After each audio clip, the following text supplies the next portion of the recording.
Le 28 septembre 2020, il y a 4 ans, Squeezie débarquait sur Énergie pour une libre antenne éphémère de quelques jours.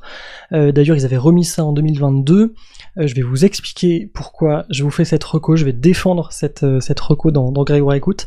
Mais petit rappel donc des faits, c'était une libre antenne, il y avait du jeu, de la musique, voilà, beaucoup de divertissement bien sûr. Et c'était animé par Flaubert, Florent Bernard, qui était aux manettes. C'est lui qui lançait les pubs, etc., qui gérait le conducteur.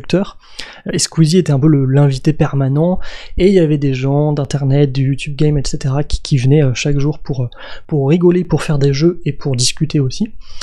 Et ouais, je défends cette reco parce que pour moi c'est un format hybride entre internet, tout le talent de divertissement, de création musicale, etc. qu'on a sur internet qui débarque sur un média traditionnel, Énergie, et ça crée un produit, on sait pas trop ce que c'est, on sait pas trop à quel point c'est important, à quel point ça va rester, mais moi je trouve ça important, Squeezie sur Énergie. Donc voilà, c'est ma reco du jour, et je vous dis à demain. En fait, ce qui est génial dans cette mécanique, c'est qu'elle t'as pu tout voir à travers l'œil de la porte, c'est ça qui est ouf, tu vois. Oui. Et c'est ça qui est, et du coup c'est ça qui est très troublant, c'est qu'à travers le Judas de la porte, elle a vu le man mentir, tu vois, droit dans les yeux à son voisin minuteur. Oh l'audace. Il a menti à son voisin minuteur.